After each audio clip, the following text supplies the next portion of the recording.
Accommodation is one of the big three expenses for any family travel. Today we're going to be talking about how you make accommodation work for you.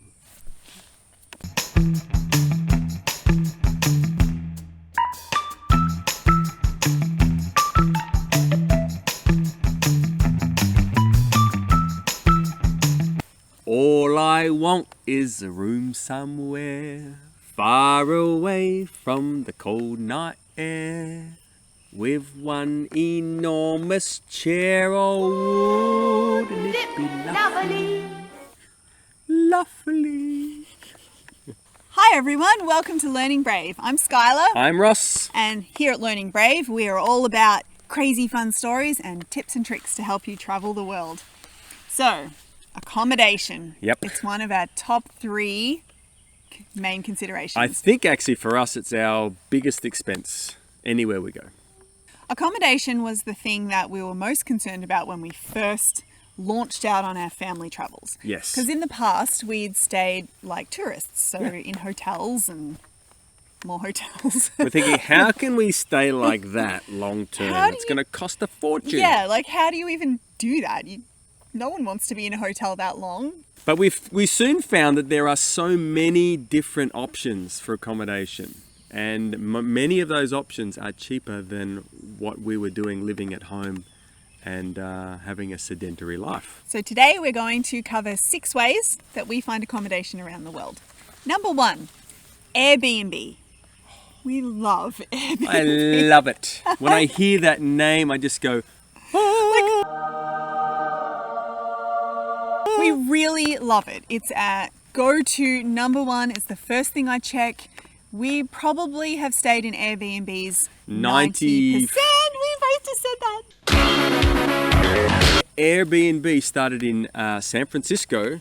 It's actually part of the sort of the new economy, the shared economy they call it, where these guys actually, they were in San Francisco. There was a conference, they had nowhere to stay, and so some people decided that they would get some blow-up mattresses, put them in the spare room and advertise. And people started staying in their house.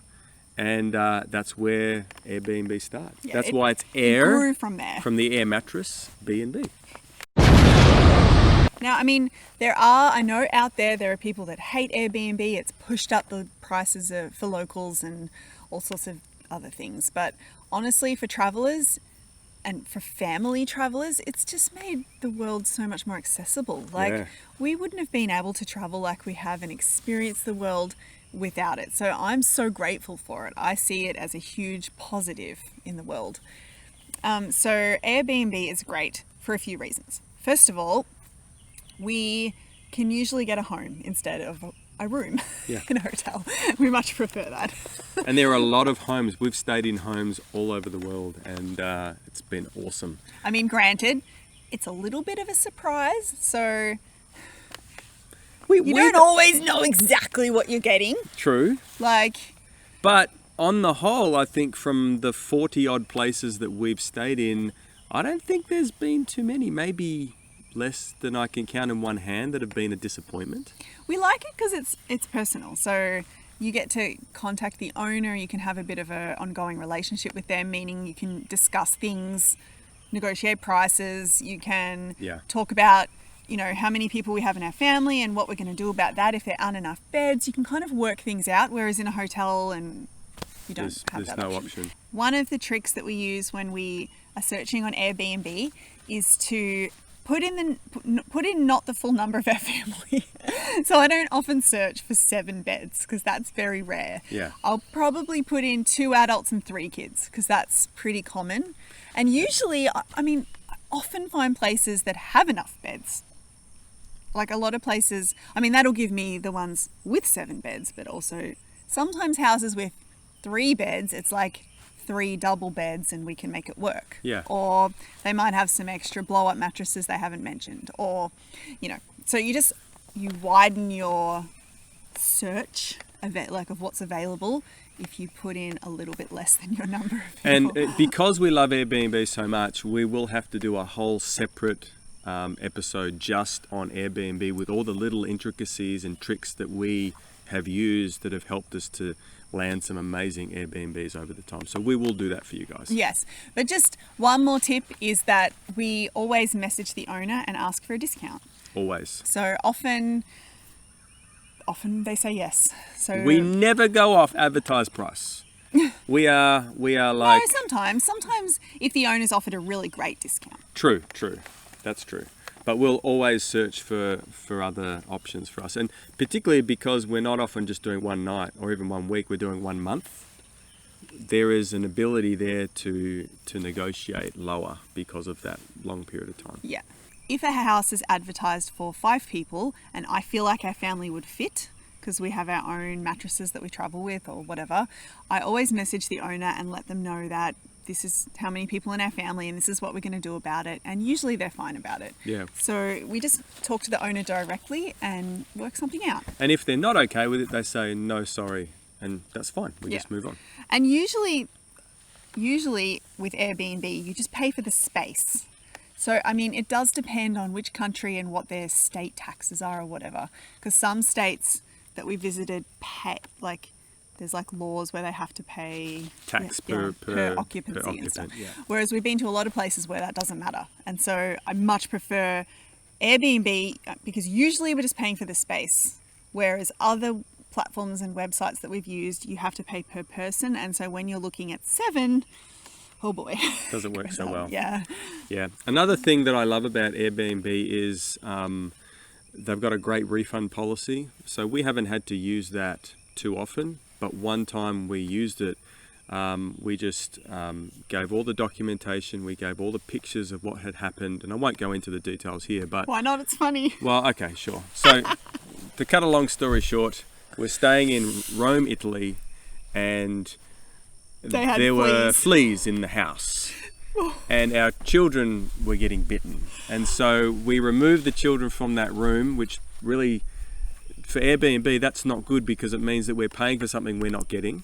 We contacted the owner and told them about it and said, look, you got to come do something about it. And that went on and off for about a week or more. Wait, you forgot the bit where we shaved our son's head. Yes, the poor kid got his head shaved as a result. But anyway, the correspondence with the owner was, you know, we let the owner know and you got to make sure you correspond with them and you have, you know, a record of that. They didn't come back. They didn't do what they were supposed to. In the end, she came back and ended up spraying the house for fleas while we were in the house. So it's a big no-no. The bugs went everywhere. And then it was like the fleas went, and they spread to the whole house. And they jumped into like all our baby gear and we were so mad. So we left the next day. And anyway, I reached out to Airbnb. I gave them all the details. And then within like 3 or 4 days, we had a refund of the whole stay at that. We got $2,000 back, 2,000 Australian dollars from that stay, from that month there, because the owner didn't do what they were supposed to do. So I really enjoyed that. There's a bit of security in that, knowing that someone's looking out for us as well, and it's not just all on the house owner. Yeah. And another good thing that we like about Airbnb is that you get reviews. So we have now collected a big selection of really positive reviews for our family, and we've taken that and used that when we've house sat. So we've used it as an example of we're good at looking after a home and we're tidy and pleasant, and please look at our positive Airbnb reviews. Yep. And we've also used that as references to get a rental agreement as well, and so that's worked for us as well. Okay, now that we've talked about our favourite, we'll tell you the other options that we look for. So one of the other options out there that is sort of, I guess, a competitor to Airbnb is VRBO, aka Verbo. We call it Verbo. We didn't know that you say VRBO. VRBO. So we were like, have you checked Verbo lately? People are like, huh? People are like... But Verbo is like Airbnb. Wait, but are we going to call it Verbo? Yeah, I'm going to call it Verbo. We're going to call it Verbo because that's what we call it. We're Australian. We just Verbo. Just do our own thing. In Australia. Verbo, we don't like as much. There are lots of hidden costs in there. Often per person. Yeah, it's often per person, and it doesn't sort of, when you do your searching through Verbo, I don't find that it gives you a final price there. You have to go into it, and it's a bit of a pain. So, and it doesn't do an automatic monthly discount. That's true. Well, not automatic, but as compared to Airbnb, a lot of hosts offer a discount, a weekly discount and a monthly discount. Verbo doesn't seem to do that. Not as much. It's And Verbo and it's hard. HomeAway. It's hard to find. Yeah. Yeah. But VRBO having said and that, HomeAway. it's still another platform. It so certainly is. We have actually booked through it once or twice. Yep, a couple of times. Yeah. So it's good. Ish. But when you have 7 people, it's probably not the first. Yeah, I option, but- think smaller groups under Verbo is a little bit easier to manage. We have a funny story. So When we first were going to stupid Europe, we are. So I looked on Verbo. That was me. Was it you? I spent hours and days trolling through Verbo, VRBO, and I was like, This is amazing. so cheap. It's what convinced us to go to Europe. We were like, why doesn't everyone go to Europe? It's so cheap, look. And I was showing Ross like all these really cheap, beautiful, amazing accommodation I was finding. Oh, and then we booked our tickets. We were Let's set. do it. We were going to I wanted to have the tickets set before we went and booked accommodation. Yep. We booked our tickets, went back and looked again at the website and realised the prices we were looking at were Per person. not per night. And that's the frustrating part about Verbo. We find that difficult. It's per person rather than per space per house. Yeah. Once Yeah. we plugged in the number of people, we were like, oh no, what are we going to do? We're going to Europe now. Well, Airbnb saved us, Yeah, really. save us. Yeah. So that's a second option for you. A third option is just the traditional route of booking.com or hotels.com, and we have used that now and again. Normally it's for sort of one night stays here and there when there were no Airbnb around. Oh yeah, it's good for immediate accommodation. Yeah. If we need something and we're on a road trip or something. I mean, we did a road trip across the US kind of in the off season. What was it like? No, that was No, it on was like November. Oh, true. Yeah. True. And so like everything was open and available. And so we would drive until like 10 o'clock at night, find a hotel, book it, Bang. and you're in. arrive. Yeah, it was great. So that was really easy, and you can do that. We still use that. We to avoid costs, we sometimes take our light mattresses and we all fit in one room, and then we leave in the morning, and it's fine. It's just a quick stay, in and out, and then on our journey again. Yes, we all take up every available inch of floor space and share one bathroom, and it's horrible. But We'll have to do that and film it one day. we're always like the cheapest possible. But like we look at like how much floor space is there. Yeah, we look at floor space. We look at per square meter or square foot. But when booking, I mean, hotel.com and booking.com are great, but we also like to go directly to the source of the hotel if we can as well. Sometimes Yes. we get a better discount if we find the hotel that we want and then call them directly, let them know what we're after and see what they have. That's So true. that works too. We do. Our fourth option for accommodation around the world as we travel as a family is house sitting. Actually, it's sort of number one. I sort of check this first. We do actually now. Now it's become Now number it's one. become number one. If there's nothing amazing house sitting, we'll do Airbnb. It's true. Pretty much. So house sitting, if you are interested in learning more about if house sitting is possible with a family, check out our recent episode where we talked in depth about ways that you can house sit as a family. There'll be a link below in the comments As well. Yeah. So we love house sitting. We love it because it's free and we get to live in a home with pets and it's just really fun. It is fun. Yeah, we used to think it was impossible because we were a large family, but we have now. We've embraced Cracked it. through that. We have, and it's a lot of fun to do. Yeah. And it's exciting when you sort of you win. You're like, we got the We job. won! We won! We got the job. We're house sitting. It's a thrill. It's It really is a exciting. really fun option. And I do check it first because it is the best option. And our kids are like, so what animals are we looking after this time? And it's quite fun. For us Actually, to having do. said that, it's the best option if you're not planning on doing a lot of sightseeing. That's true. Yeah, because we travel so slowly, house sitting's great because we're not out and about every day. Yeah. But if you're on a holiday or a fast trip, it probably depends.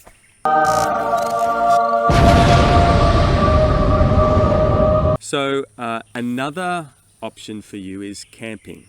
Now we must admit, We haven't done a lot of this, and there is a reason for that. Yes. Because our family has some horror stories camping when our kids were young. Wait. Horror stories. You have to do this. Suffice You to have to do say, this. yeah, it's Do it. it's horrible stories. Is that better? It's like horrible, Horrible. histories of the Gilberts. Oh man. Welcome to Horrible Histories. So as we camped with the kids, as we did annually back Like in we Australia, wanted to be campers. we did. Like we in my had a heart. huge camper trailer with a Yeah. great tent. Yeah, we bought all the gear. I did camping as a kid. I loved it. Everyone called it the palace. It was Yeah. huge. As a The parent, problem is, our kids never puked all year except for those 2 weeks camping. Then puke like came. every time. What is the deal? So we haven't done this yet, but we actually were set to have a great camping trip in Hawaii, weren't we, this year? We were. But But that before we get to that, Didn't happen. Ross is going to act something out for us. So imagine it. You're just lying down at night time. You're lying down at night time, ready to go to sleep after a big day in the summer. You're in your bed, and all of a sudden you hear the dreaded sound. Sure enough, for the 3rd night in a row, I get out, and as I step down into my children's sort of bedding area, this is what happened to me. I just slid one puke. I'm cleaning up shit! I'm in puke! We have planned, we got thwarted thanks to COVID, but we had planned this amazing camping trip in Hawaii because we really, really wanted to go to Hawaii, and it was like en route to our home, to Australia, and we could not afford accommodation. There's no way. There was nothing else, like Airbnb, all our normal tricks did not work. It's such an expensive place. But the activities there are not so expensive. It's just accommodation. Oh, and a friend of mine on a Facebook group said, "Oh, we just did Hawaii really cheap. We camped," and I was like, "What? How?" So the more we looked into it, the more we realized that if we camped in these beautiful campgrounds, we can actually do this It really was made affordable. possible. So Yeah. we're still dreaming of doing that camping trip. We're going to Soon. try to have a puke-free camping camping experience in Hawaii. in Hawaii. We'll see how we go. So anyway, camping is a real option if you've got, and you don't even need complicated gear. We were just going to get sleeping mats, some blankets, Tent, tent. that's all you need. Good to go. Last but not least, stay with all your friends. Like, no joke. Even people you sort of know and sort of don't know, see if they're willing. We've done it. And she's been asleep for 22 hours. We've done it. It's tried and tested. It's true, it's true. When we were in Europe, did a bug go in my mouth? When we first arrived in Europe, some friends of ours back in Australia said, "Hey, we know somebody that lives in Germany. Maybe you could go stay with them." We're like, "Sure. Give us a reference." So Yeah, so we heard from a friend of a friend that they would love to have a stay. So we turn up at their door and we're like, "Hi, we're the Gilberts." well, we Five didn't kids. exactly just turn up to the door. We did contact them beforehand, and evidently it was someone that I actually knew long time ago, many years ago, but didn't really know. And they were more than happy to have us come, and that actually built a friendship. Went back to stay with them 3 times over the course of both there and back in Australia. So it was awesome. Yeah, it was awesome. So don't forget your friends, and as you travel, you actually make a network of friends and family and friends who feel like family around the world, which opens up options of places you can stay. We were able to go to the Netherlands because we had some lovely friends host us, and lots of places that California, Couldn't afford California, the Netherlands. lots of places that we couldn't have gone, unless we had some friends. So whenever I talk to people and they're like, oh yeah, I've got some auntie in Brazil or Awesome. Italy, and I'm like, go visit them. Yeah, just reach out, build a rapport, tell them that you'd love to come there and see what they say. Okay guys, I hope this has helped. Our 6 different ways that we find accommodation around the world. If you have any more ways that you would like to add, and let us know please in the comments. If there's any details that you would like further information about, please let us know as well. And also don't forget to check out learningbrave.com for more in-depth details about what we do about accommodation and some of the adventures we've had with our favourite and not so favourite accommodation around the world. Yes. Thanks guys, we'll see you later. Catch you next time. Bye. Soaring, flying, that's all the words I know, so I'm gonna stop there. If you're crying, Is that what it says? I don't know. If you're crying, Then yeah, we'll we're make breaking believe. free. Make believe, breaking free.